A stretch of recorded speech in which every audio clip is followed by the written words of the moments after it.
How to find an excellent Chinese manufacturer and not one on Alibaba. Hey, this is Daniel Audunsson here, and in this video I want to show you exactly how to find an excellent Chinese manufacturer, someone that will really be your business partner and help make you tremendously successful.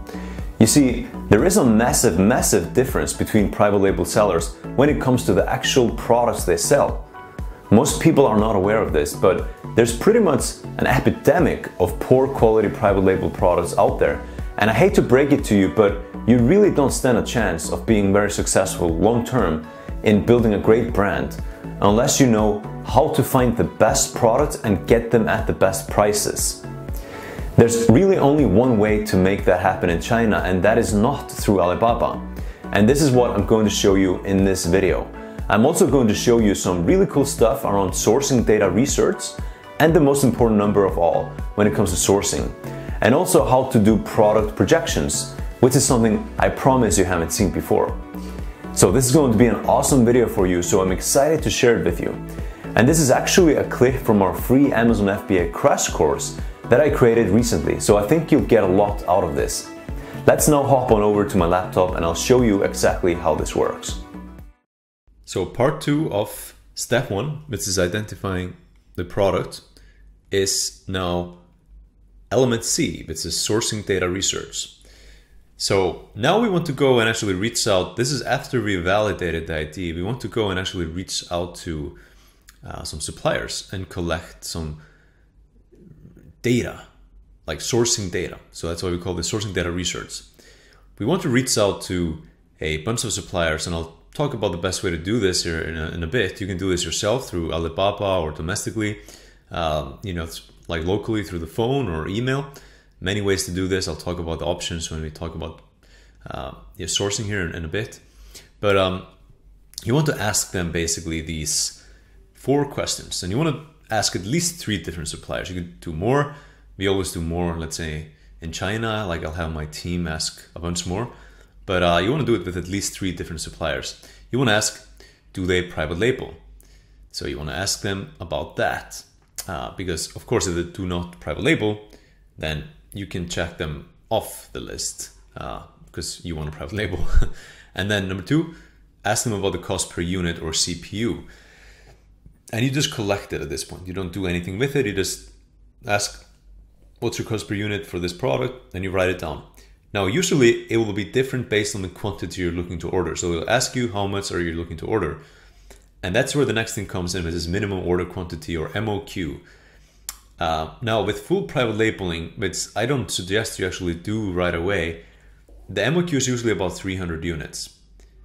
But this means that they'll produce a product for you with a new production run.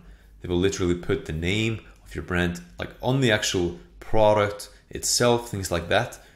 And this simply means that for the manufacturer, they must have a MOQ because they couldn't just do it for 5 units. It will just be a total waste of time and money for them and resources. So that's why they have a MOQ.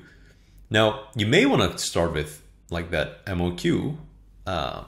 Sometimes that's not even that expensive, like $500 or something.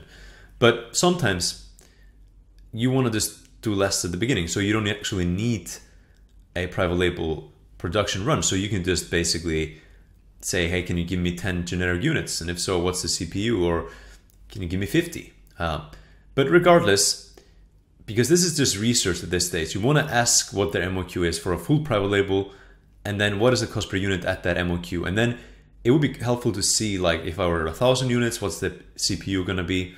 And maybe get 3 different numbers like that. Then like 2,500, what's the CPU? And then the lead time.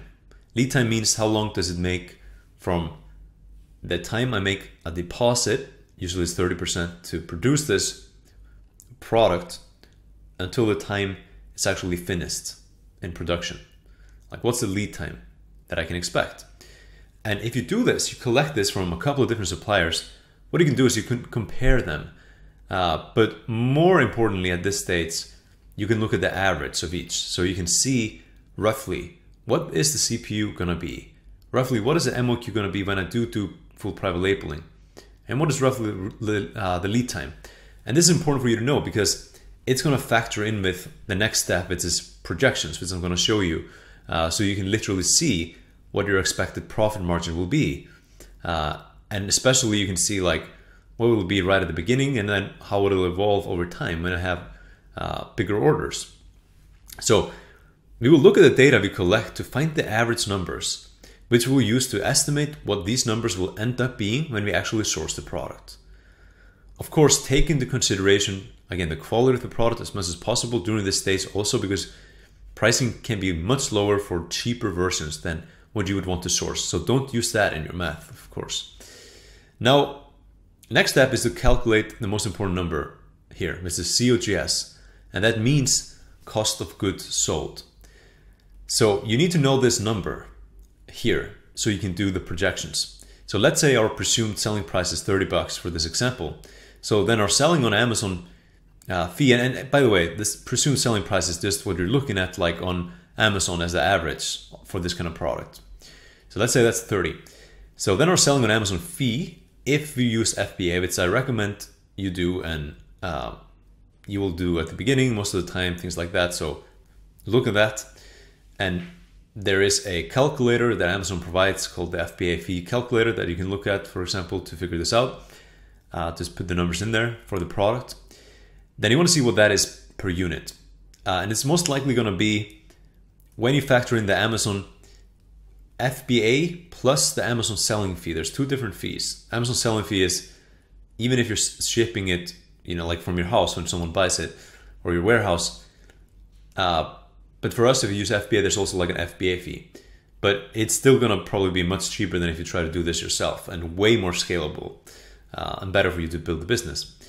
So the fee per unit is most likely about 30% in total. So for a $30 product, like $9. And now we can calculate our estimated COGS. So let's say the cost of the first order is 2,500 units, the entire first order. And we're ordering 500 units. Now the estimated cost of shipping by air, let's say that's 1,250. Of course, if you did it by sea, which you probably don't want to do at the beginning because it's too slow, but once you start to get into the groove with this product and scale it, like the cost to ship this many products could be like $200 or less. But at the beginning, if you do it through air, it might be this high. So now the estimated Amazon selling fees for all units is, sorry, that's actually a mistake there. It should say 500 times $9, not 4.5. So 500 times $9 is 4,500. You can do that in your calculator if you want to see that, but that's $4,500. So our COGS, total cost of goods sold for all of these, for this order. So what is the cost per unit in this order? Well, and this is a pretty large order, by the way. Like you wouldn't be paying this much when you're starting out at all, not even close. But if you were a bit more established with the product, then it could look like this. So when you combine all the costs for all the units and you divide it by the amount of units, we have 16.5 as our total cost for this order. And for each product in this order. So that's our COGS. This is how we do it. So 16.5 is our COGS. That's the all critical number to be aware of. And at this stage, of course, it's just like estimation. We're just looking at the numbers and estimating this based on what we're seeing from suppliers and different sources. And then please do note that these numbers will improve as we sell and source more of this product. So as we sell and source this product more, of course, the COGS is going to go down dramatically. It could even like go down to half of what this is or more with time. So we just need to know this as like the initial thing, like what is it going to look like to sell this product like at the early stages. And you want to make sure your projected profit margins are at least 30% on the product. So when we look at this example, remember our presumed selling price is $30 and our COGS is 16.5. This means that we have $13.5 in profit per sale with this product at this COGS and this selling price. Selling price could also go up, but 13.5 out of 30 is more than 30%, right? So our profit margin is basically close to 50% on this one right away, and it could go way up when you sell this product. It could even become almost like 100%. So make sure it's at least 30% in this projection. That's really important. So you wouldn't move forward with a product if it had like 10% profit margin projected. You would then want to figure out how you can improve that before you move forward, even if it's validated, because it's not truly like validated fully now with sourcing and everything. And then C, in the States, now we've got a couple of options. So you can choose between domestic versus foreign. And I'm referring to domestic versus foreign suppliers or manufacturers. So what does it mean? Domestic refers to sourcing in the same country that you're selling in. So if you're selling, let's say on Amazon.com, that would mean sourcing from someone in the United States. And by the way, made in the USA is like a good thing to have for your products. It's very much in demand right now. But so is the price of those products. It tends to be a bit higher than, let's say, made in China or Vietnam or something like that. Some products should only be sourced domestically due to safety reasons. So I want to mention this. And to meet local rules and regulations, and for liability reasons. And we've kind of alluded to this previously here in this crash course, that if you have products such as ingestibles, topicals, foods, or packed products, I would advise you to source that locally. And I think it makes sense when you think about it most of the time, because the manufacturer should be certified within that country.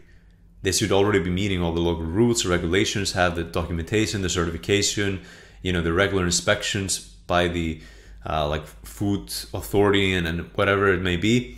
And also, because these tend to be a bit more sort of dangerous to sell, if you're sourcing them, like, let's say, from an international supplier and you don't have those things in place, because with these types of products, there's a great chance of something happening, or someone at least thinking something happened because of your product. So for like safety reasons for you as a seller and liability reasons, what you can pretty much always do is you can ask the supplier, the manufacturer, to put your company name on their own liability policy or documentation, so that you're covered by their liability policy, basically. And in either case, when you're doing private labeling domestically, the supplier that creates the product is more responsible than you for damages. Disclaimer, I'm not a lawyer or anything like that, so do your own research, but that's kind of my general advice on that.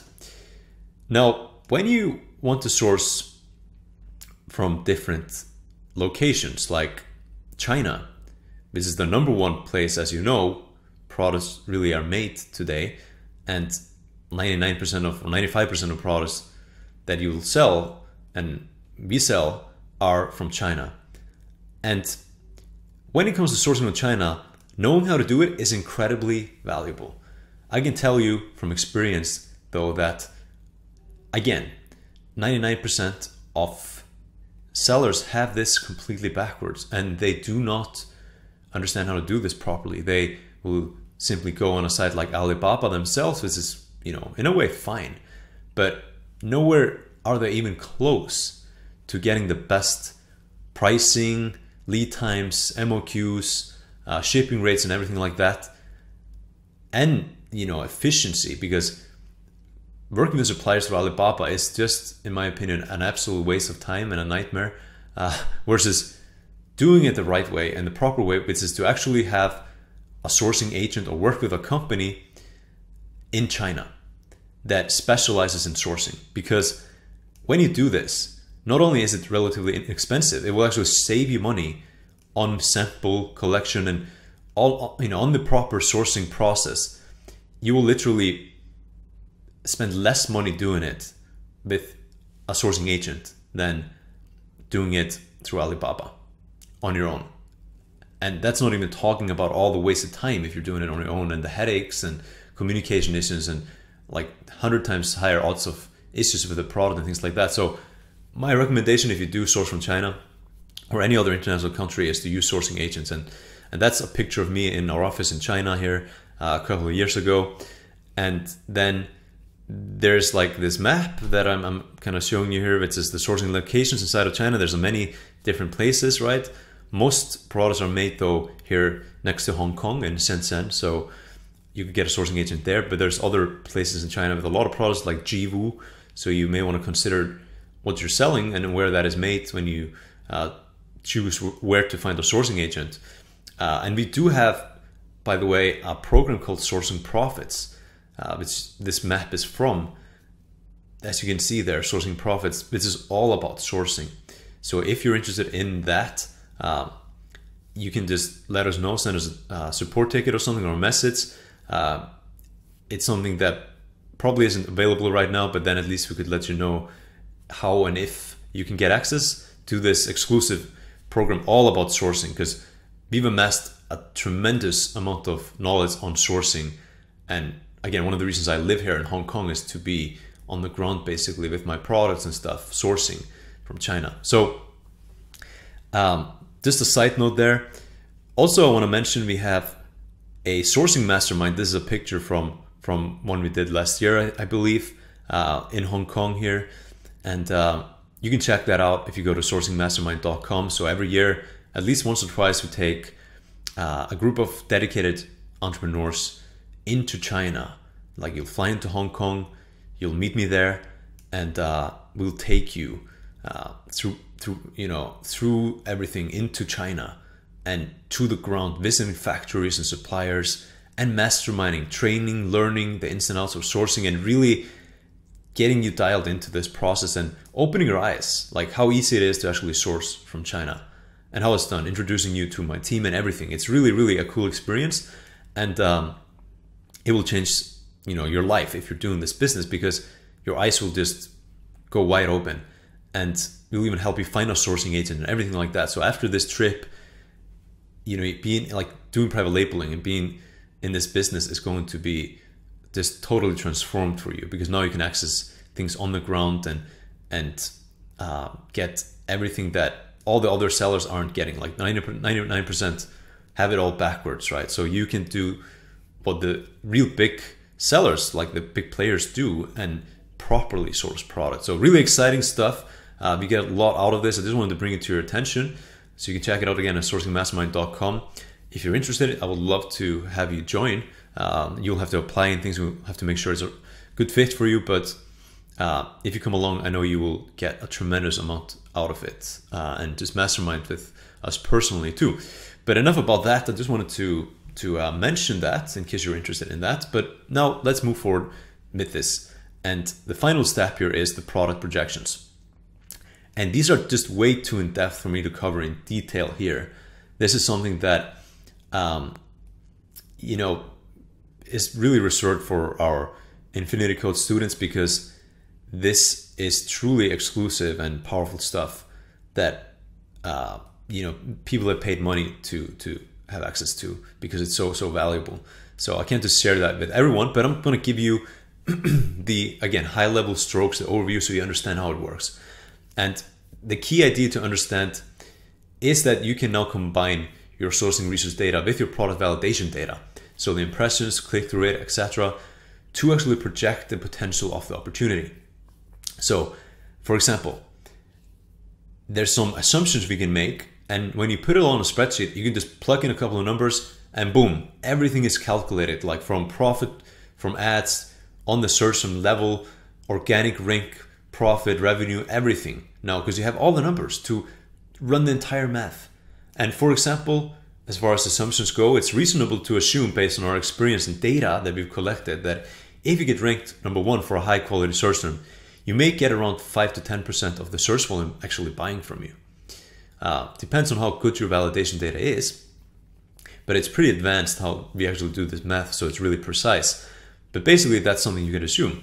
So now, depending on your projected profit margins and the impressions of the search term, this could be very worthwhile pursuing. So if you look at that, you look at literally, based on your data, what you should be making from ads, if anything, if it's profitable. And then if you get ranked number 1, how profitable is that? And is it worth pursuing or not? You can literally see this black and white. Most importantly, you can compare different opportunities. So more important than just looking at the data for each individual product to determine whether or not you want to pursue it and whether or not it deserves like your time and energy. More important is to actually compare different opportunities you're doing this with. It's sort of like an IQ test, like an intelligence test. It has no meaning without comparison, right? So if I created an IQ test and I got a 500, I would have no idea what that actually means unless I know that, oh, that's higher than like 90% of the people that took it, right? So it's the same thing here. So the value really comes when you do this at scale, because then you can compare the different opportunities you're looking at. You can say, oh, wow, this thing looks incredible compared to the other opportunities. Of course, I'll choose that one, right? You can do this with just one thing and definitely should follow this process anyway. But just know that when you do this at scale, it's even more powerful. Now, that's it for this video.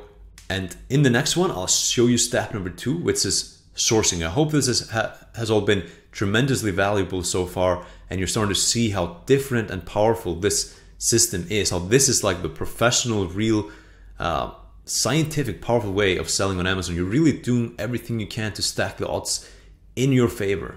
And I'm excited to share the rest of this methodology with you. So I'll see you in the next video.